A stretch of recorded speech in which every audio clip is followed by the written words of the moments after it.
Welcome, everyone, to another week of the Wholesome Music Podcast. This is going to be a kind of what do we want to say? A transitional episode. Yes. So it's another week, but this is the last week of doing it this way. Yes. My name is Augustus Watkins. Pronouns he, she, or they. I am a musician, a songwriter. I'm really interested in creativity and the creative process.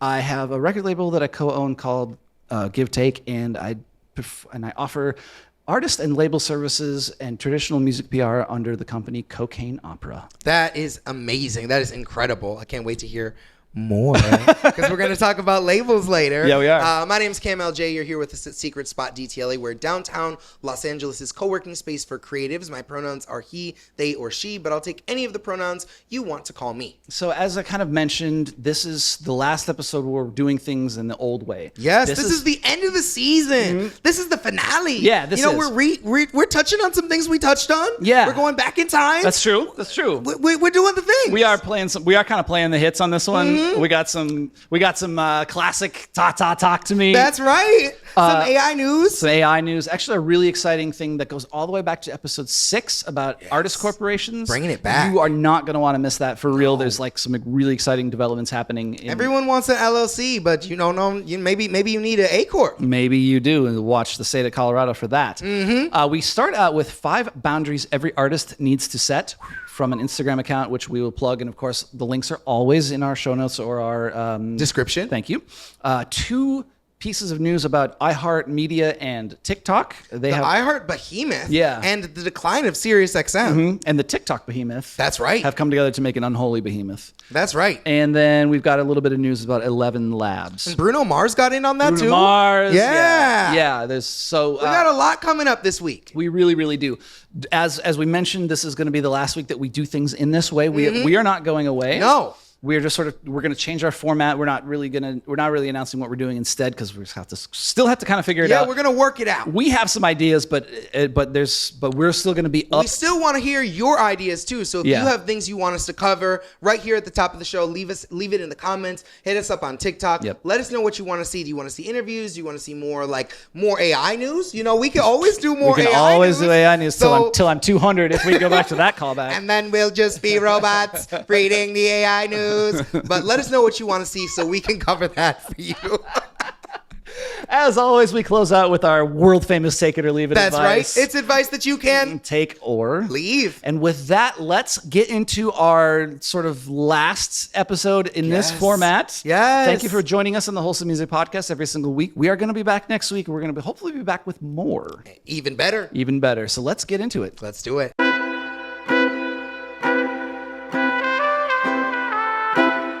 We're going to talk about boundaries. Yes. How are you with boundaries? Do you think of yourself as a good with boundaries, kind of poor with boundaries? It took me a really long time to set any boundaries. Okay. I'm one of those people that I was just a yes person. Yeah. And then I learned the power of no. Mm-hmm. And now I literally tell people I'm a no person first. Nice. Like I'll just say no first and then I'll be like, but let me come back to it later. Yeah. So boundaries were really difficult for me. And I think learning to set boundaries changed my whole life. Really? Yeah. Okay. Yes. Do you want to talk a little bit more about that before we get into what we're going to talk about? Yeah, I think as an artist, or especially as an artist who wants to make money from your music, anytime you're like an entrepreneur or you are a freelancer or you're a songwriter and you need for people to accept what you're doing so that you can get more opportunities. Right. It's very easy to become someone who just says, yeah, I'll do that. Yeah, I think we're also predisposed to that in this industry. There's like the fake it till you make it mentality of just say yes. Just say yes. And like, you'll figure it out.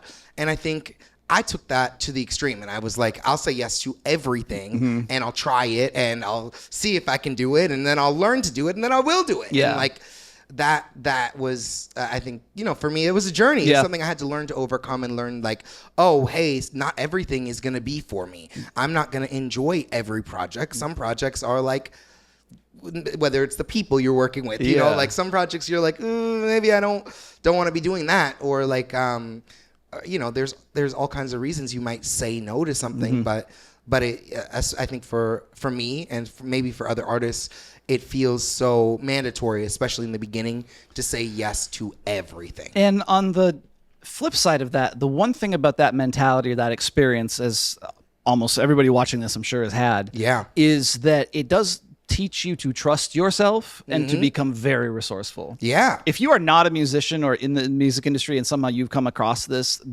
just side note, one of the reasons you should hire musicians is because those folks know how to get things done. Yes. Like, yeah, you know, 1000%. unclear instructions, ambiguous situations. Just leave me alone and I'll come back with results. I'll have something no matter what. So what I wanted to kind of cover today was from an Instagram post by an author, an account named Christine Rapohina. I'm sorry if I'm butchering that. This is an Instagram account. As always, we will have a link to this in the description so you can go check out this account. I believe that Christine is a writer or an author, but these things are universal. Yeah. And so I have 5 of these here that are from this account. And then I came up with a 6th. Yes. And if you may come up with a 6th on the spot. We might have a few extra tips for you on the way. Since you're an expert on boundaries now. Well, I don't know. Don't ask me yet. So number 1, your creative time is sacred. Christine says, block your studio hours like a meeting you cannot cancel. Say no to calls, favors, and just 5 minutes during that window. The world will adjust. Your art depends on it. And she leaves a quote with each of these. And the quote she leaves on this one is, my creative time is non-negotiable. This is one of the best pieces of advice. I work with another woman. Her name is Tiffany Ram, and she has a program called Success and Sanity, where she gives you tools to avoid burnout. And I will say one of the things I took away from that is time blocking.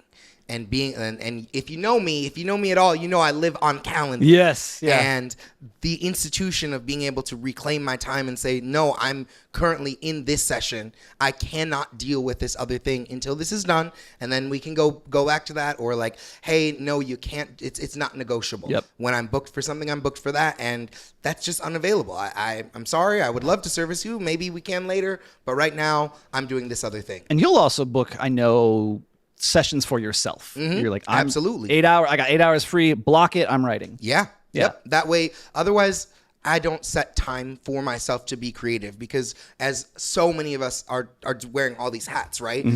Sometimes like the creative hat gets maybe pushed down or hidden or gets covered up by all the other hats that you're like, oh, I gotta post. Oh, I gotta do this. I gotta send out emails. I gotta do all these things. I gotta make merch. I gotta do all these other things, and then you forget like, oh, I gotta create. Yeah. I gotta make music. Yep. It's just and it's amazing what happens when you just do this. You're just like, this is my 2 hours, this is my 3 hours, and this is it. This is what I'm doing. Number 2, you don't owe anyone free work. She says exposure, portfolio pieces, and I'll pay next time are not payment. No. Your skill took years to build. A gentle and clear, I don't work for free, is a complete sentence, no apology needed. And the quote that she leaves at the end is, my skills have real value and I charge accordingly. Yes. Yeah. Yeah, especially like in the beginning of your journey, or if you're starting to offer a new service, there's that feeling of like, oh, you got to work for free. Like as a photographer, oh, you got to do trade for pictures. You just get your name out there. You just got to work for, you could do a few mixes for someone for free, just, so they know your quality. And like, that is a slippery slope. Yes. I did work for free for years.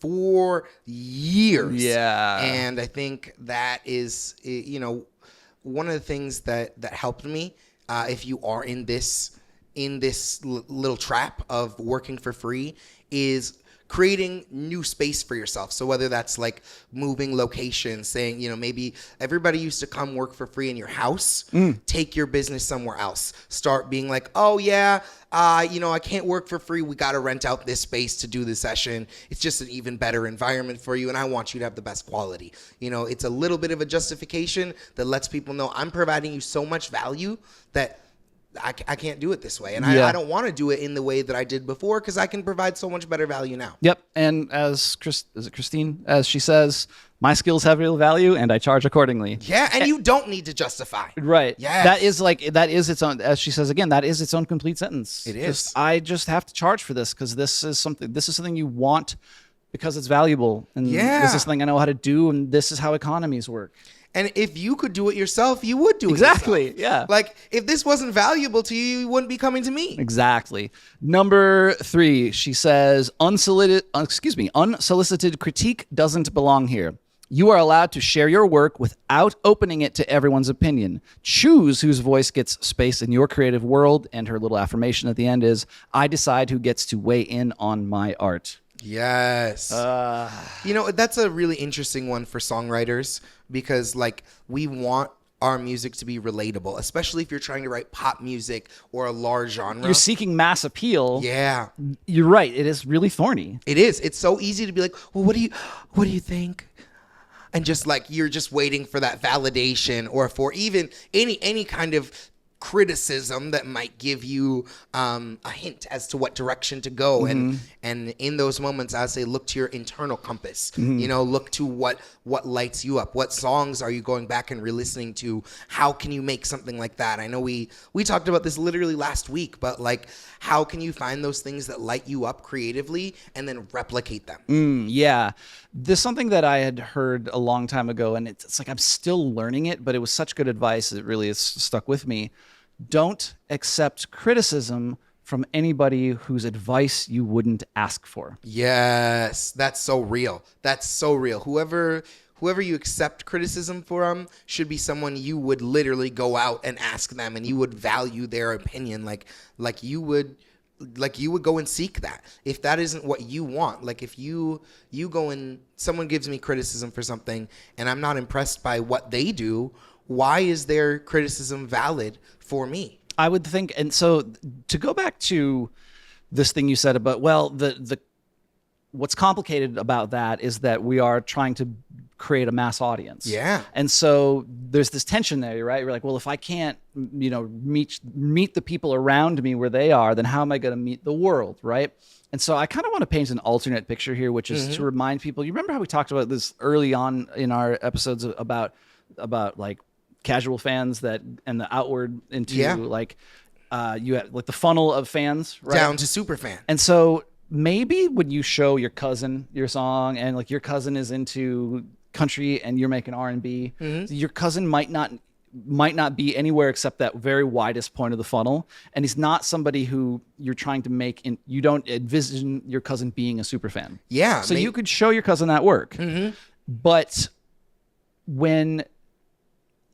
even if your cousin, who's a country western fan, if she's like all about it, yes, then you're like, oh, that's probably a problem because I don't make country western. So why does this country western fan liking my hip hop shit, right? Yeah, and maybe that's such a good point. Is like, who are you targeting? And oftentimes the people who we're targeting or we're trying to get our music to relate to aren't the people who are in our immediate vicinity. Yeah. The people who are around us sometimes are our best fans for supporting us for the beginning. They might say, good work, keep going. Yep. But they might not be the person who knows about the 808. They might not know about like how to balance the high and the low sounds. They might just be like, it sounds good. They might not Keep know going. the culture that you're even speaking from or to. I'll tell you a story about this. You know the song Juicy. I love that. One of Cameron's originals. This is an original song I wrote probably 5 years ago now. And the first person who I sent that song to was my mom. And this is an adult song, It's called Juicy. It's called Juicy. And Yeah. I sent it to her and she was like, I don't know about this one. Yeah. And that turned out to be one of the songs people like the It's most. like it's like your hardest song. Yeah, people love that song. And Yeah. so like the person who I sent it to, who is closest to me in that Yeah, moment, because yeah. it was the middle of the pandemic, sent it to your mom. She's like, "Oh no, don't do that. That's too inappropriate. It's got too many, too many things going on." And so It's got some things going on. It's got a lot going on. But for the right person, it's really funny. Right. It's amusing. It's comical. It's a vibe. But sometimes the people who are around us, they're not right to receive what it is we're putting out. I have similar stories about that, just like showing the wrong people stuff and like really genuine heartedly, if that's a way to say that, trying to accept that criticism and grow. Yeah, like really trying authentically. Yeah. Like really just being like, all right, I'm an artist. I can take criticism. I can grow from this, etc. And then being like, and like really kind of sidetracking myself for years. Yes. Trying to in my head please people who aren't even in my audience. Yeah, who aren't even the people you're going for. Next, she says, number 4, comparing yourself to others stops today. Instagram is a highlight reel. You are on your own timeline with your own style, your own story. So the only comparing you should be doing is with your older works. And the little affirmation she leaves is, my progress is mine. That's real. Really real. I think the thing that I take away from this is like, there's a very old quote that is, comparison is the thief of all joy. Right. And I think that nails it. Like, I think anytime that you as an artist, whether it's your metrics, whether you're like looking at, my friend just released a song today and his song already has 5,000 listeners. Yeah. Like, I'm clearly failing. I only have 500. What's going on? And I don't think I'm that much worse than him as a creator. My music's even better. Yeah. I should be getting more response. It's like, no, well, this person's this person has 10,000 people in their family. When they sent it out, it went to their huge family group text and everybody listened once and won't listen again. Right. Or, this person has been an influencer for 15 years and they grinded it out and they still grinding. And so maybe that's why you're seeing that response. So comparing it to you and your journey is just not relevant. Mm-hmm. I would balance that with, you still can look to your peers and to artists who are above you, or not above you, what do I want to say? At the place where you're trying to get to. Yeah. For inspiration and advice, watch how they move so you can, move like that or not move like that, however it may be. Analyze. Yes. But to compare, I like what she says, you're on your own timeline. I think of social media kind of like, we talk a lot about like AI and about data sets and training ethically. Sometimes when you're on social media, think of it like your training set, your data set that you are letting yourself be exposed to.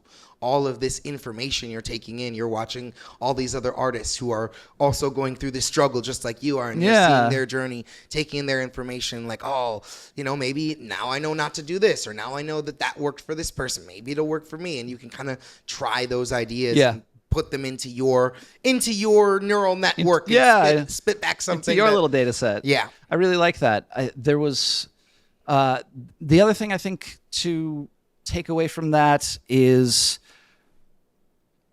there's a kind of like the behind the mirror version of this, which is that for all that comparison that other people are making, truly there are people out there who are looking at you doing the same thing. Yeah. And that's to say that, like, part of how this isn't even the advice that she's giving, but it's sort of it's inside of that advice is that, between like, the lines, how you present yourself on social media can be really effective. And you can look at these things not so much to be about like, are they better than me? Are they worse than me? Are they doing better numbers than me? But instead you can kind of put it into like a kind of an analytical zone, like you were saying, and be like, what are they doing that's effective that I can pull? And then you're not comparing in the sense of like who's better or who's worse. No, you're putting it into your data set, like you said. I love that. Finally, rest is part of your creative practice.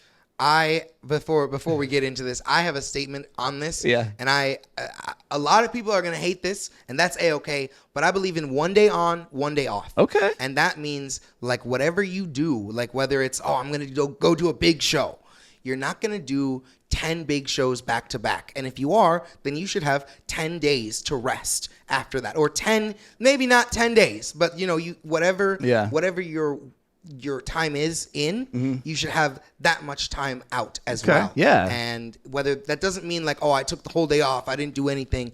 But if you're spending all day, let's say you're spending all day on your new merch project and you put 6 hours into that, tomorrow make sure you spend 6 hours or another amount of time working on something different. Yep. So you're not just stuck in that one zone and you're able to kind of move from one place to the other without getting stuck. I love that. This is kind of where she's going, but there is this thing about having distance from your work, for the perspective that it takes. And I think rest is part of that as well. Yes. She says, burnout is not a badge of honor. Stepping away is the work. It's how your mind refills. Yes. Your eye resets. Yes. Your ideas return. Permission to rest granted, always. And the affirmation she leaves is, resting makes me a better artist, not a lazy one. I will say this is most accurate for me, and I can trace this directly to mixing. So if you send me a mixing project, I will not mix your entire project in one sitting. No, you can't. The only time that happens is if I don't care. Like the only time that happens if it's mine, you know, like if it's something for me and I'm like, I just want to be done with this. This is it. Yeah. But you know, if I really want to feel confident in a mix that I'm working on, I want to step away. I want to have time away, hear other things, and then come back with fresh ears. And I think one of the best examples of this is like, I love this moment, and it's also a deceptive moment at the end of the session. After you've heard the song so many times, you're like, this is a banger. This is so good, and you feel great about it. You're like, I can't believe we did this. And then you go back the next day and you listen, and you're like, whoo. Yeah. Whoo. The snare. Whack! Oh, wow. The reverb. Whack! It's just everywhere. Yeah. Why are the background vocals all the way only in the left channel? For no reason. You got to have that perspective. Yeah. Why is the bass out of key? I didn't. What? Yeah. No. And it is like that. So I came up with one of my own. I think you kind of added one of your own already, but this is something that I've seen lately. Is you don't need to reassure anyone about your work. So I wrote this in her style. Taste is subjective. It's okay if people don't connect with your work, but you don't need to reassure them or help them process that. And the affirmation I said is, my job isn't to make you feel better about my work. Yes. So in a lot of ways, this connects to the one about unsolicited feedback. But there is this thing that happens that as you kind of grow as an artist, you get to know more people, is someone will say like, oh, sorry, I couldn't make it to the show. I'm so sorry. And I'm just like, I'm so busy and I'm such a bad friend. And you're like, I don't want you to, like, I don't want to process I don't need that emotionally for you. Right. Or like someone's like, you know what, dude, like, I love you. Like you were saying, like your friends, they love you, but they might not be your audience. So it's like my guy, like I fuck with you. You know, this work isn't for me. I don't really care about this. And that's like a fine thing to say. Yes. That's a fine thing to hear as an artist. I think the trap that people get into is then they want to be reassured about that. Like, is it okay that I do that? Like, are you mad? And you're like, I don't care. It's kind of my business to handle my rejection, and it's to handle your rejection, I should say, and it's your business to handle that you don't like my work. Yeah. And otherwise people will put you in somersaults, making you reassure them, making they're okay. The biggest like pet peeve I have is on gig day when you've invited a bunch of people, which you've done, right? You've reached out to your people personally, and you're like, and people are like, yeah, I'm definitely gonna pull through. And then the day of, you're like packing the gear, and you always hear from a couple people. Worse, like, sorry, you're doing sound check. Oh yeah. Oh, I'm so sorry, I can't make it. And you're like, is it okay? Like, is it okay? And I feel so bad. And you're like, dude, I can't handle this right now. No. And me putting myself into a place emotionally where I have to say it's okay that you didn't come. What that actually does, at least for me, takes away. Is it actually kind of deflates my self-esteem. Yeah. Because like on some level, it's not okay that you didn't. It is okay that you didn't come, but it's also not okay because I asked and I really wanted you there. Yeah. So like it kind of sucks. I'm like on the You're grand asking scheme, for permission to get out of it. yeah, And now I have to give you that. yeah, and all the sort of like attendant emotional work that I have to do in whatever headspace I'm in as a result of that, and I'm the one being vulnerable and putting my work out there, and you're the one who just Doesn't wanna come. or can't, or like so it sucks. So that's just my advice is to kind of add to this is that you do not need to reassure anybody about your work. I have a story that I think you'll deeply relate to. Okay. We do an event here together, and there was an attendee who came to this event, and we charge a $5 cover. It's not like $5 to perform and then $5 to cut it. It's just $5 for the whole night, whether you perform or not. And we had someone come in, and they came in and we asked, hey, did you get a ticket? And they kind of ran away and then came back. And then they came back and were like, hey, can I talk to you guys really quickly? And in that moment, we already knew. We knew, okay, you're going to ask like, hey, is it cool if I don't pay? Yeah. And like we offer this service we don't really need to re-justify why it's worth $5. Yeah. But this person was like, hey, so I just want to talk to you about something. It's really important to me. And I just want you to know how much I care. And I want to talk to you about, well, see, here's what's, okay, before I tell you what's going on with me. And it's almost like this went on for probably 5, 6, 10, maybe 5 to 10 minutes.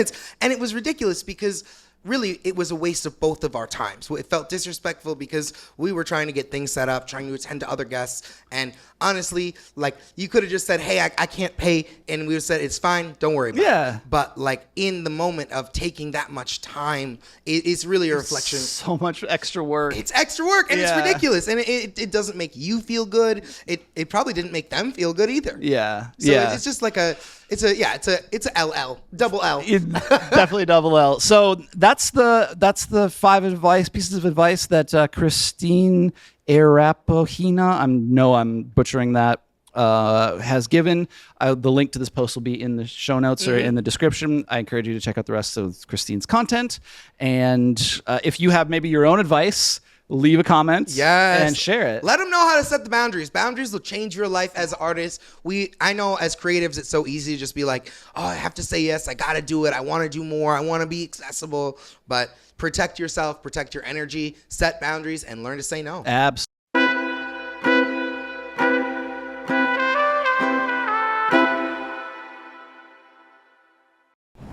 Okay.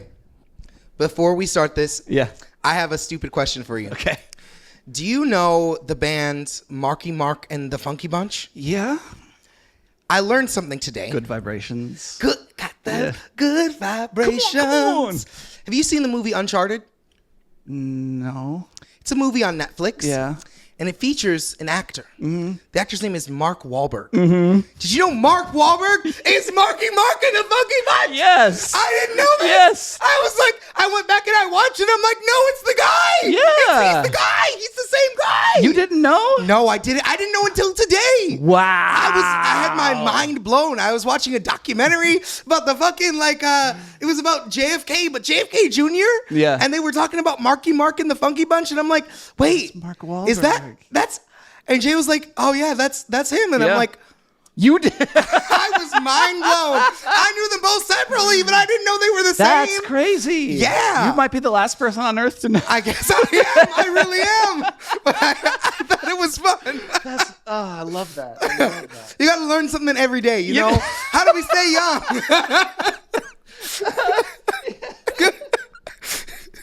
You do really learn something every day. All right, let's get into this. This has nothing to do with Mark Wahlberg. This is Nothing to do with anyone who's funky or bunches thereof. We've got a couple stories about TikTok. Mm-hmm. TikTok's making some moves, doing some TikTok interesting is TikToking. things. It really is. So the first one, these are interrelated. The kind of the main umbrella story here is that TikTok Radio has launched on iHeartRadio as TikTok ends their Sirius XM partnership. This is by Mandy Doug from Music Business Worldwide. Yes. Shout out to the homie Mandy. iHeartMedia and TikTok launched TikTok Radio from iHeart on Friday the 13th, extending a partnership between the two companies that began last November. The news station went live across 28 broadcast stations throughout the country, including in Los Angeles. It's built around TikTok's discovery engine and iHeart's programming expertise, according to the joint announcement. So the signature segments include a weekly countdown of TikTok's 10 biggest songs, including the story and the artist behind the music, trending topics, new music highlights on Friday, and a slot dedicated to artists on the verge of breaking into the charts. So TikTok has all these radio shows now, and this big, huge partnership with this huge media organization. iHeart is... Oh, iHeart's enormous. We Yeah. covered iHeart previously when they had their moment of talking about iHeart wants real music. Yeah, they're always human. Yeah, always human. Exactly. Yeah. Which I finally heard. Guaranteed human. There it is. Guaranteed human. And I heard it the other day, and I was like, hell yeah, iHeart.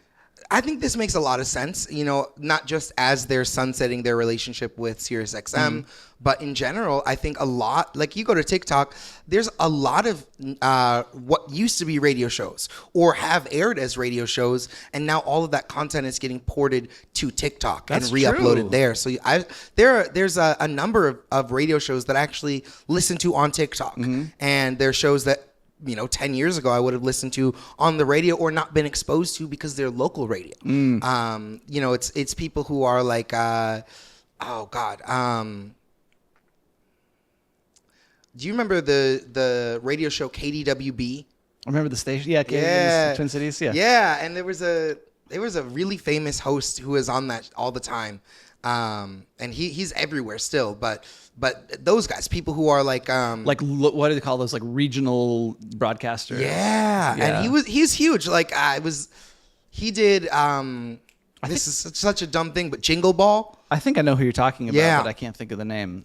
But there are so many different of those radio shows, of those Yeah. local shows that have great reach. You know, they cover interesting stories, Yeah. fun comedy skits, like all kinds of things that are happening on radio that have now just been dumped into the TikTok machine Yeah. to live in a new form. So it kind of makes sense from that perspective. Then the radio machine, the audio content machine that is iHeart, Yes. would then kind of want and see an opportunity to turn around and take some of that content and pull it back into their realm. Yes. It's really nice because it sort of adds the prestige of iHeart and the prestige of TikTok. Who is it? Ryan Seacrest. Oh, of course. You remember fucking Yeah. Ryan Seacrest? Yeah. Yes, Yeah. I'm sorry. Okay. So this is now you probably, I'm sure Ryan Seacrest has a ton of internet followers. I'm sure, Yeah. like that. You wouldn't just let that, And there are other people we can talk about in that same space. Like, there's obviously Ryan Seacrest, and then there's what is his name? Charlemagne the God. Charlemagne the Sure. God came up from that radio okay. radio world. He was Yeah. first on the Breakfast Club, Hot 97, and then that's one of those shows that maybe was one of the first radio shows to really build its audience online, to move to YouTube, and then obviously to subsequent platforms like TikTok and Instagram and all I see the other Howard shorts. Stern clips, for instance, all the time Yes. on social media. Exactly. So these traditional, like, whether it was satellite radio like iHeart or Sirius XM, or whether it was terrestrial radio like the guys we've been talking about, these are all perfect platforms to transfer over. It is true. And, in a lot of ways, what we're doing right now Yeah. is a lot like what people used to do as a radio show. Oh yeah, this is like a radio show times 5. Yeah. Like, Yeah. I mean, we don't have call-ins. Like, hello, talking to you're live on. It's a radio show with extra steps. Or in a lot of ways, this is like public access. Yeah. Yeah. Only This not- is, you remember the satellite radio? Yeah. Like, everyone would have like you could get a satellite radio show. It was like accessible, especially in the 2000s. Like, if you wanted to have your own satellite radio show, you could set it up. Like, that was a thing. put in some calls and get it. So this is interesting. What struck me about this is how there's this real explicit, tacit acknowledgement that the culture is being driven through TikTok. Yeah. Right. And so it's very savvy for this radio station to sort of take that content and boost it into their platform so Yeah. that they're not left in the dust. It does sort of put them on the coattails of TikTok, right? Like Yeah. they're kind of being pulled by TikTok's influence, but That's not a bad place to be. no, it's really not. At least you're not being just totally left behind. Kicked by the wayside like Sirius XM. So here's a really cool example of how they were able to put that into action. This partnership Yeah. into action is with the Bruno Mars album drop. Yes. So iHeartMedia and TikTok say they developed a new blueprint for artist launches. This again is by Manny Dalagdug. Basically, I think she got 2 pieces of reporting out of the same bit of story. He was like, let me see if I can get 2 pieces out of this. But this was really interesting. Just days after iHeartMedia and TikTok partnered to launch their dedicated radio station, they started a campaign for Bruno Mars's first solo album in nearly a decade. the romantic? Romantic. Yeah, I don't even have it written down. The romantic. It's like romantic or the romantic. So they call it Romantic Radio, and it was an album preview simultaneously on TikTok and iHeartRadio. So it was 145 iHeartRadio stations nationwide and TikTok, which reached 270 stations in the United States. And yeah, you're right, the Romantic. And he debuted all 9 tracks, invited fans to submit love stories via the iHeartRadio app and TikTok Live, offered dedications, and the campaign generated over 3 billion impressions. Wow. Across broadcast, radio, social media, and digital promotion, which drew 36 million likes within the first hour and logged the highest unique viewership for a live album release in the past 12 months, according to the companies. That is really interesting. What are your takeaways immediately? I was like, this doesn't seem all that revolutionary. Like, Okay. I was like, well, haven't we been doing this forever? Like, Yeah. You go on TikTok and you go on iHeart. But I think what was interesting is just being able to say, like, this is the first time somebody's just done this together. Yeah. Explicitly harnessing the power of these 2 very different companies with ostensibly probably 2 very different demographics. Yeah. But where an artist like Bruno Mars, who has such mass appeal, who can connect with both types of audiences or all, I shouldn't even say both, all types of, many people are on TikTok and many people listen to iHeart. But all these different types of audiences and demographics that are going to be captured by both of these two media experiences. And to do that, what is interesting is to do that simultaneously. Yeah. I think in the past you would have just said, hey, y'all, we're doing a TikTok live kickoff on Wednesday. And then that would have just lived in the TikTok's ecosystem, and that would have been that.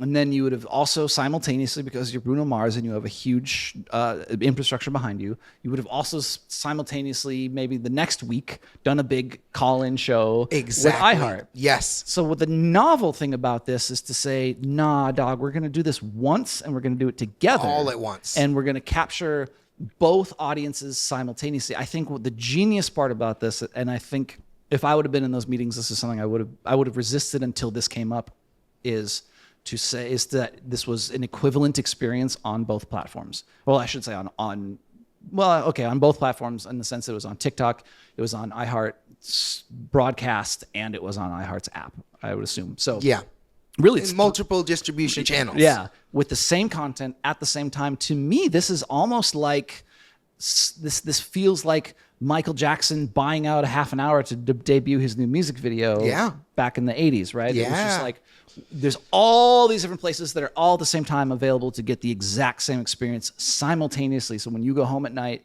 your kids might have heard it, your wife might have heard it, your husband might have heard it, your coworkers may have heard it the next day, all simultaneously, which is something approaching monoculture, which is that's what I was gonna say. Yeah. In the absence of the monoculture, this feels like an attempt to do that. Yeah. Attempt to just blast out and get this content in front of as many eyes as possible simultaneously across demographics. Yeah. And I think it's interesting just to note, iHeartRadio has 188 million registered users worldwide and boasts 1 billion downloads. So that obviously makes it a very, very, very large, primarily US, Canadian, and Mexico and New Zealand are their like primary demographics. So I imagine this is probably hitting slightly older demographics than is what's on TikTok. Probably when and this is anecdotal, when I experience iHeartRadio, it's usually in a vehicle. So I would assume a lot of this is something that you're hearing on, like, through the radio, maybe in an Uber, maybe in your car, maybe on your commute home. Exactly. You got to find something to listen to. Might as well listen to this. Might as well hear this. And then this comes on and you get exposed to the new Bruno Mars. And I think this is really relevant for him too, because with Bruno, we're talking about an artist who hasn't released music in 10 years. This isn't like Taylor Swift's next album release, which is going to be right on the heels of something else having just come out. Yeah. Taylor's hot. The content's ready. People know. Yeah, she's this like juggernaut who never stops. Exactly. Whereas there's a bit of a pent-up demand. Yeah. For Bruno. And so I think this is another good way of just getting people who maybe he isn't on their release radar yet. Maybe Spotify isn't going to push it into your release radar. Maybe like it's been a while since you listened to the last Bruno song. So this is one way to just have it everywhere. Be everywhere. It's omnipresent. Yeah, it's really interesting. It's kind of something that you said, which I thought was really insightful when we were talking about how it's different for artists of a small stature to move than it is for artists of a big stature. Yeah. And you were talking about capturing the news cycle. Yes. And this is interesting because this Bruno move goes against kind of the advice we typically give to indie people. If I was a small artist and I somehow got a deal to be on iHeart and I got and I was going to do a big TikTok thing, I would intentionally say, like, all right, I'm going to do these at separate times because it's two pieces of momentum. Yes, absolutely. Two separate marketing drivers. But when you're that big and the marketing drivers themselves are that big and the story itself can be that we've done something that's never been done before, then that actually kind of creates this like unholy, triumvirate third marketing driver. And now the fact that this is novel, we're now talking about Bruno Mars, and we don't talk about album releases for the most part. That's really now we are. So this is like, maybe it's one of those things where it's like, because he's the first one to do it. Yes. Do you think the next person to do it will be as big and as newsworthy, or is part of this the novelty of it? I think it's partially the novelty. I think like one, it's the merger happening now, right? It's this is new. This is the connection. This is the first thing that's going out under that collaboration, under that new partnership. And I think it's also curious because we want to see how this goes. You know, it's been a long time in the waiting, like you were saying, for Bruno's record. So I think there are a lot of people who have been waiting and are ready to see what this is going to be. And this is that test to see how it goes. I know last week we talked about BTS and their comeback. And I think this is another comeback story handled differently with a different response, but another situation of an artist who, Bruno Mars isn't putting music out into the void. Bruno Mars isn't like, "Ow, who is that again?" Yeah. You know, everybody knows. It's just been a while, so we want this big moment, this big media moment, especially like going off of what you said. It's more than just like, "Hey, I released it on this platform and on this platform." It's its own story. Yep. Now this has become its own story that people are reporting on. An executive at iHeart said that it turns the album release into, his words, an event. Yes. More than a partnership, it's an event. And I think that is probably a really key thing. So maybe something to think about at the small level for an indie artist. Maybe there is a possibility for you to take something from this and move like this in your way, in your small. Yeah. Obviously, you're not Bruno, you're not Beyonce, you're not like, you know, like Beyonce can drop 10 albums, 10 music videos at once, and that's like its own thing. Yes. And the same day that her album releases, and in the same day her tour gets announced, and that can be like a whole ass thing. You can't do that. Stop trying to do that. But Yeah, it might not be as beneficial. but maybe there is something to take from this. So I would just encourage you to, as you're thinking about your next album release, your next single release, what you could take from this, and then maybe leave a comment if you are inspired by this. Kind of let us know what you've done to in response to this, or if you've learned anything from this, or if you think we're dead wrong and you think all artists should be doing this thing. I'm genuinely curious to hear what people's reactions are. Yeah, how do you make your album release an event?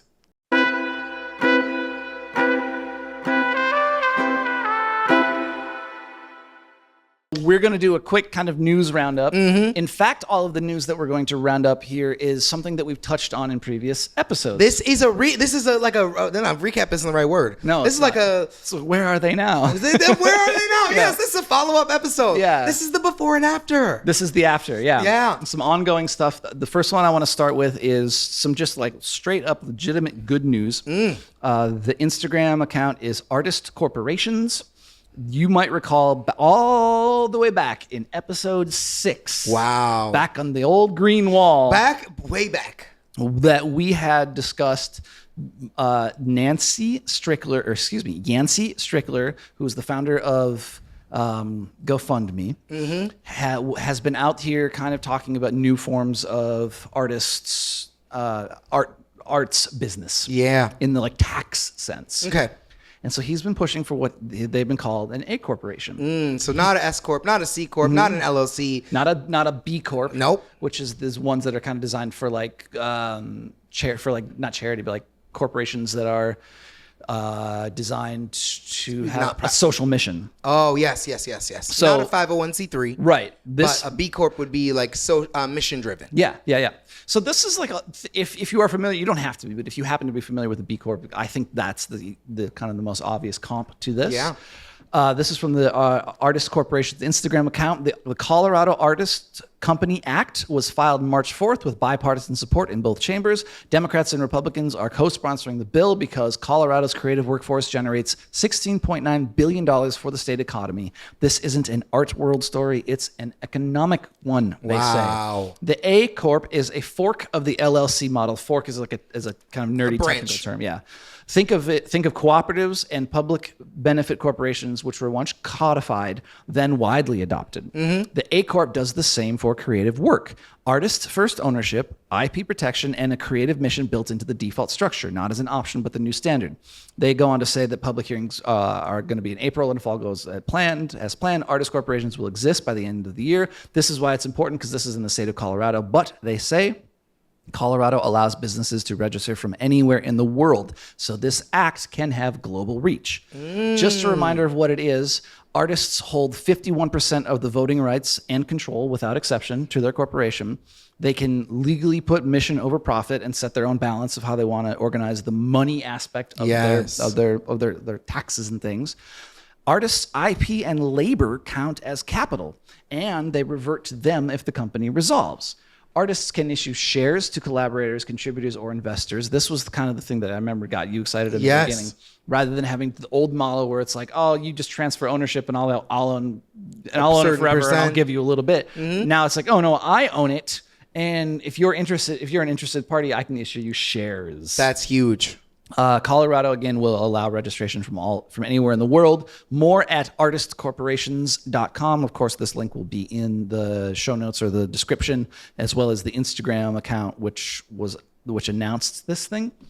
This to me is very, very, very exciting. I would keep an eye on that. Obviously, this isn't tax advice, but assuming this goes through and assuming that this is something that you can do in the state that you live in, I really strongly encourage you all to keep an eye on this space, follow this, and if you are a creative professional at any stature, you should be looking at doing this. You should be considering this. This is super cool. I know we talked about this when we talked about this before, but one thing that's really cool with this is that you can take this kind of company like an A Corp, you can take it public, meaning like you could issue shares. And that's something that you can't do with an LLC. Right. So like this could be a really, really interesting thing for a lot of businesses. You can have your headquarters located in Colorado. So even if maybe you are a LA-based artist, you could have a PO box there. I doubt you'd even need to have a PO box. You usually just need to have it registered there. Yeah, maybe you could do your registration there.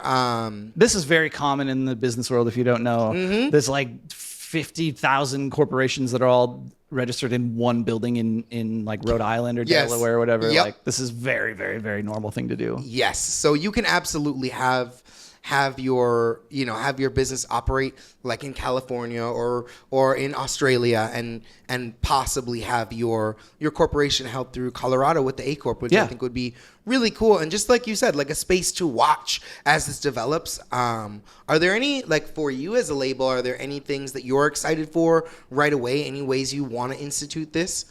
I hadn't thought about this as a label. So we are an LLC. Same thing here. And I actually don't know that this is designed for us as a label. I think this would be great if our artists would do this. Yes. And then we would have a B2B relationship, a business to business relationship from our LLC to your A Corp. Exactly. And it would maybe change it would change for them for the better. It would change the tenor of the negotiations. Yeah.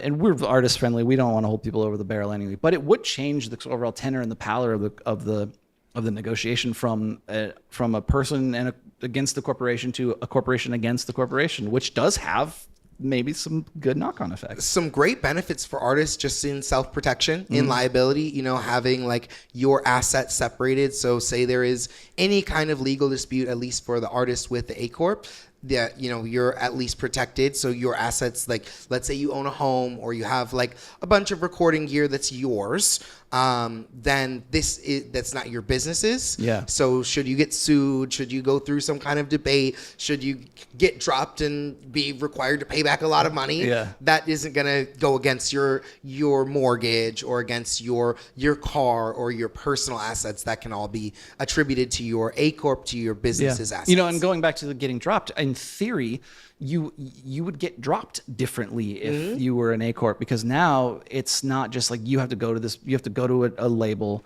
and sign away and give your rights away and they own 80% of the pub and all that. And instead you'd be like, no, actually all of my work is registered by my corporation, which I will always retain 51% of control of. So I can sell you shares of my corporation so that you can participate in my corporation. Up to 49%. Yep. You could invest in me that way and you could get returns that way, but under no circumstance, you can't drop me. You could sell your shares, but you can't drop me in the way that you could have in the past. Yeah, it'll be a lot more difficult for those artist label relationships and will require new definitions. Really exciting stuff. Moving on. We have covered 11 Labs a couple times. Yes, we have. Recently. So 11 Labs has launched a music marketplace to let its users monetize their AI-generated tracks. This is by James Hanley from Music Business Worldwide. AI audio startup 11 Labs has launched a new platform called Music Marketplace. Creative, clever name. I do love a name that just says what it is. Yeah. Love it. Real clear. Which lets musicians and creators publish tracks made with the company's AI music generator and monetize those tracks each time a paid subscriber remixes or licenses them. That's cool. What we've said in the past is that 11 Labs is the one that's always claims they claim to have always been ethically sourced. They're built not to just spit you out. A Beyonce song. Yeah. A copyrighted song. It's built to sort of be a tool set that you would incorporate in your music making routine. 11 Labs entered the space as voice only. They were just doing like voice recreations. You could change your voice into somebody else's voice or into a different type of voice. So they were always entering the space from that like a little bit more technical utility kind of basis. Yeah. So according to the company, once published to its music marketplace, tracks can be downloaded and used as they are, remixed into new projects, or licensed for use in videos, games, ads, and other commercial work. When a paid subscriber uses a published track, the original creator earns from that use. The company says that more than 14 million, quote, studio-grade tracks have been created via 11 Labs since the launch of its AI music generator last year. They say that it's been built in collaboration with labels and artists and trained on licensed music, and that songs generated via the platform via 11 Music are cleared for commercial use. So they say. That's a huge deal. So they say, giving creators a direct path to distribute and earn from that without leaving 11 Labs. And Merlin is on board with this, and potentially Cobalt. So some big names are coming on board with this. They say they paid more than $11 million to creators through the voice marketplace to date. That's a lot. And is now extending more than 11 million to their voice marketplace. Wow. So now they're extending that to a music marketplace. That's incredible. So very, very interesting stuff. I mean, we're not talking about like the largest payouts. Obviously, that's not in the category of TikTok or in the category of YouTube. No. But it's still incredible to see this company, to see 11 Labs doing this. And just to see what will come of this. Yeah, I hate this the least of all the. Yeah. But you prefer this over Suno? Yeah, I do. For what it's worth. Let's talk about really quickly. Let's talk about Sora. Yeah. So actually, I think that's a incredible tangent because. One thing I did there. Yeah, I see what you did there. Yeah. Yes. The segue. It's a perfect segue. Yeah. So one thing I thought about with this, obviously this week we know Sora was dropped by OpenAI. They were like Sora was, by the way, their video generators. So that was the part of OpenAI where you could like type in a text prompt and it would spit back to you a video. Like actual full size, like video and audio. And so it had started as, kind of like the spaghetti eating video. Oh, yeah. That Will was Smith eating spaghetti. Yes. Okay. That was the beginning. Yeah. And it had gotten pretty good to the point that it was like maybe not indistinguishable from real life, but really close. But potentially indistinguishable. Yeah. I've seen some stuff that's like, dang, I would have been fooled by this. Wouldn't have known. Yeah. I've also seen things that, especially with animals, like that kind of thing looks really, really real. Coming out of this kind of coming out of Sora. But what I thought was really interesting and is relevant for our discussion is AI power usage, AI energy usage. And like, can you guess how much energy or water, either one, I'll take either as correct answers, it takes to generate like a little 30-second video, or in this case a 10-second video. Okay, a 10-second video, AI generated, doesn't it? I want like 5 gallons of water. 5 gallons of water? Final answer. Comparison is equal to running a microwave for an hour. Okay. Or 4 full kettles of water, or watching 5.5 hours of Netflix. To give you like the actual water result, give me 1 second and I'll give you the actual water. But it just blew my mind, and it's curious to see. The reason I'm bringing up the energy usage is because that's gonna be the reason they stopped. It's roughly 1.1 gallons for about 10 seconds of video. Wow. And the way that's used is it's used in cooling. So for the longest time, I thought it was like the AI is drinking the water. But it's not. It's being piped around all these GPUs to keep them cool. And the reason it's relevant for this is obviously we're at this point where OpenAI is like, yo, this costs too much. This costs way more than we can get back to run it. Yeah.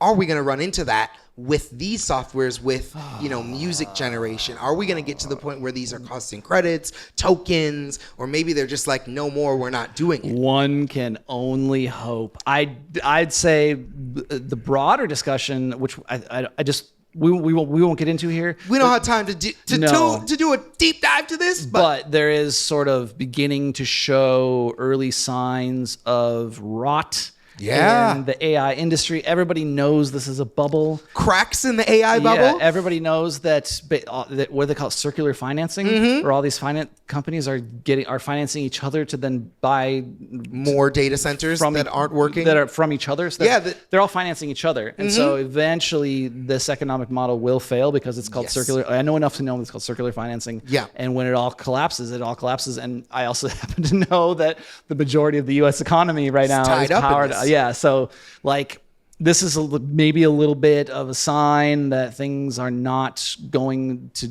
go great for OpenAI. Yeah. Maybe they want to focus on their groundbreaking work with the Pentagon now. Yeah, maybe they got to put that energy towards that. Either way, I think this is an interesting space to watch to see, like, with AI energy usage, if any of these companies can stay afloat in the near future and even further into the long distance future. But it's just an interesting thing as we're rounding up our AI stories for the week.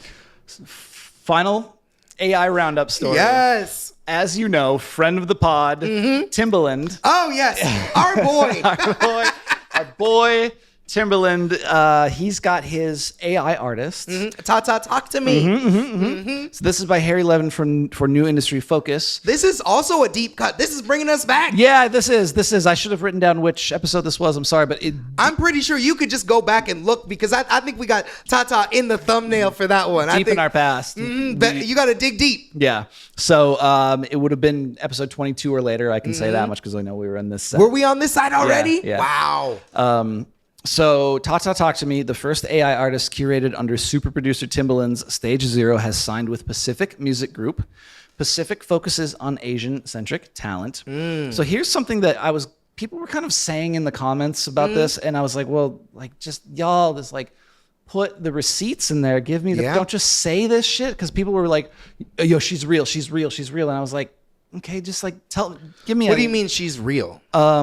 So Pacific has stated that there is an artist behind Tata Talk to Me, going on to say that the artist is Filipino, adding authenticity to the Pacific presentation and cultural expression. Well, we talked about this previously. Oh, yeah, but by the way, the artist remains intentionally private. Sorry to interrupt you, but I thought that was important. We talked about this with another artist. I believe she was a black AI artist, who had a real writer behind her. Do you remember this? I don't remember her name. I don't remember the artist's name, but there was... That goes to show you, right? Yeah, it does go all the way back. But there was another artist another really, I'll say flash in the pan. Yeah. It wasn't the Velvet Sundown, but it was another one of those, another one of our AI groups that did. It was like a woman-led AI artist group, and I want to say she was like a black artist, and it turned out that there was a woman behind her, and she was doing the writing for the songs. Obviously, the music was AI, but she had done the lyric writing, and then she had prompted the AI voice to add on top. So there was some discussion about this, and I'll be curious to see. I mean, we are kind of getting into this point now, like how much human intervention counts, like how little can you do? Yeah. I think that's kind of what we're seeing with the Tata Talk to Me and with these other AI characters is like, how human does it need to be capitalizable? And, you know, to take this in like a little bit more interesting direction, thinking about other groups that have been successful, maybe not just in AI space, but in this character space. Yes. I'm thinking of like the K-pop Demon Hunters group. Sure. And like there were real singers, Yep. but those characters aren't real. Those characters are all fake. Those are all animated Disney characters. Yep. Not Animated Disney, characters. Animated characters. Yeah, I mean, this is, and again, this goes back. We talked about this, I think, last week. You know, the Monkeys, Yes. or Gem and the Holograms. Yes. Like, this is a pretty kind of, or Hannah Montana, to be perfectly honest. Exactly. This is that's a perfect Yeah. example. All Talk to Me really is an AI Hannah Montana, right? Yes. It's yes. a character that then a whole creative team gets to go behind. Mm-hmm. Only in this case, you never have to clutch your pearls when Miley Cyrus goes out there and starts sticking her swinging tongue. on the wrecking ball. Yeah. You never have to have that moment. Sticking her tongue out at everyone. You just and it, like, and, you know, so like she can stay 14 forever. I mean, Talk it doesn't present as a 14-year-old, but Miley Cyrus could have stayed a 14-year-old forever. Yes. The artist who I was referring to earlier was Zania Monet. Oh, right, of course. Yes. Yeah. So yeah. her journey is similar in this way. I don't think you should call an artist. I really like what you said. The character. Yeah, character. You heard it here first. Let's stop calling these people artists. They're not artists. They're characters. Yeah, the music character. Yeah. And so it's interesting to see this evolution in the music industry and to follow this. I'm intrigued by how Pacific is going to monetize this, how they plan on monetizing. I didn't see any like specifics on what their plans were for that, so I'll be curious to see what that looks like. All they say is that Pacific will manage Talk to Me in Asia, and then the label will do everything else. Will be global. Timberland still be affiliated, or is he releasing? No. He's still behind it. It's still his thing. It's still Stage Zero. It's still that whole team. And still his girl. So his girl. Yep. And so that what's interesting is that Pacific was started. I was like, so they close with this. Excuse me. Pacific was started by Neo. Oh, okay. Who is? I didn't realize that. Yeah. Wow. Who is, by the way, not Asian. No, Neo is not Asian. An Indian music director named Sonu Nigam, who is obviously Asian. A Chinese American hip hop artist named Jin, and a music executive named Jonathan Serbin. So there's like this interesting because it's like I'm really this gets into like this like, but I'm kind of curious like. Why is Neo managing a Asian like music company to begin with? Like it's still weird to me. That's all I want to say. And like I know it's like a parody for a white guy to get up here and clutch his pearls, but it is just still really weird to me that we're just sort of like a bunch of people who aren't Asian are just like inventing an Asian character and then going to do business deals. It's weird. I have mixed feelings. Obviously, we talked about this with K-pop in verse, with K-pop obviously directly stealing from Black culture. Yeah. And I think this is kind of the inverse of that. You know, now we've got these AI characters who we can make whatever we want. We can exploit them, whatever they look like. And like, obviously in Talk to Me's case, I don't believe there's a real human behind her. They say there is. They say there is, and she's the same ethnicity, Filipina, or yeah. not the same ethnicity. Filipina. Okay, so this does bring up something interesting that's true with Zania Monet and her creator, which is Talitha Nikki Jones, Okay. and Talk to Me's original Her creator. supposed Original anonymous creator, yeah. I think this leads us into this conversation of like, what if you create someone who isn't you? Like, what if I create like a white artist? Yeah, dude, that's what I'm saying. That's a little unique. Yeah. And I think it opens this space for like there to be some like race play in ways that I think are not necessarily. At least we haven't done the deep dive into for them. You know, we haven't seen them take on the conversation. So I'll be curious to see what this looks like. It makes my red flag start to raise. It makes the hairs go up a little bit. Yeah, my woke spidey sense. Orange flags, red flags. Yeah, I think it's a little strange. I'll be curious. At the same time, just to push back though, I think, you know, anybody can manage anybody. You know, like it would be weird to say that only a black manager could manage black artists. You're right. Or only an Asian manager could manage Asian artists. So in some ways, I think that's just the future. We're just here. We're just integrating. We're capitalizing on everyone. Yeah. And in this case, we're capitalizing on fake people, which is just even more characters. interesting. Yeah. And there's, orientalizing is nothing Yeah. new. No. Blackface is nothing new. No. Minstrelsy is nothing new. No. So, and it's, That doesn't make it good. No, That doesn't make it no. just because it's happened before. It doesn't make it yeah, good. no, But that wasn't a defense of it. It's just, it's like, in some ways, it's like, this is like a digital version of something we've kind of always been doing. Yeah. And so just, something I always kind of say is like, really, there's lots of Nuance. Yes, there's lots of nuance, but there's also there's lots of fronts in the war against white supremacy and patriarchy. Yeah. And so to me, this is like opening up a new little theater in which we kind of just have to say, we're gonna have to fight it out a little bit. yeah. To establish some new kind of cultural guidelines and here's our little small contribution to that. That's right. That is absolutely right. Yeah, and so I hope I think there's going to be some people out there who are going to have some things to say. I am actually happy to see the return of Ta Ta Talk to Me. I'm not happy about her music. I'm not happy about this, but I'm intrigued to see this continuation. Yeah. I'm intrigued to see what happens with all the other, the Velvet Underground, with her, all the other. Yeah, Velvet Sundown. Velvet Sundown. I'm sorry, the Velvet Sundown. All the other AI, Zania Monet, all the other AI artists or AI characters who we've seen come into this space and see. Can they continue? Do they stay around? What does this turn into? Do you remember Celebrity Deathmatch? No. This was a MTV show. A lot of people will remember this. This is an MTV show. It was claymation, and they would have a bunch of clay representations of celebrities, and they would fight to the death in these very cartoonishly violent ways. Just funny stuff. Yes. I think we're ready for another Celebrity Deathmatch, but it's only just AI characters? just Zania Monet and Ta Ta Talk to Me going at each other. That's my vision. Don't generate that on Sora just because I kind of came up with that. But now you can't. So there you go. Now you can't.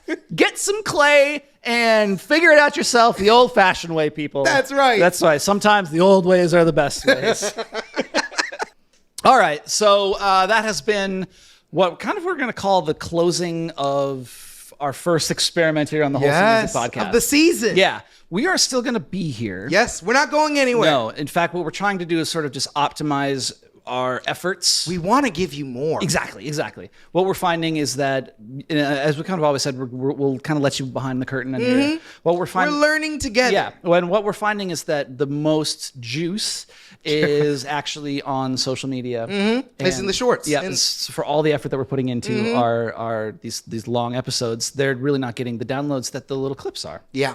So we're gonna still kind of be producing the same amount of content, and we're just going to kind of cut them up and redistribute them in a new form. Yeah. In a new form factor. So over the next couple weeks, we'll still be here. You can still come back, find us. We'll be here. We'll be talking about your favorite stories. But it's going to be a little bit different format as we try new things and experiment and bring more content to you. So keep an eye out for the next phase of this. Yes. There's a lot for us to figure out, but that's just something we kind of wanted to announce as we said. Is this season 2 or season 3? Right. I don't even know. It's still season 1. Season 1? Yeah. So this we'll be going into season 2. Yeah, this is going to close this chapter. This is going to close season 1 and we'll be into season 2. Yeah, so hopefully just kind of stay with us and grow with us. Let us know what you guys, if you're here and you want things from us, you're like, oh, I want more guests, I want more of this, I want more stories about AI, I want less stories about AI.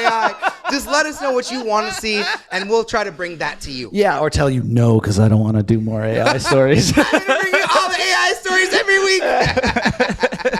Okay, so thank you once again. This has been the Wholesome Music Podcast, the DIY podcast for DIY.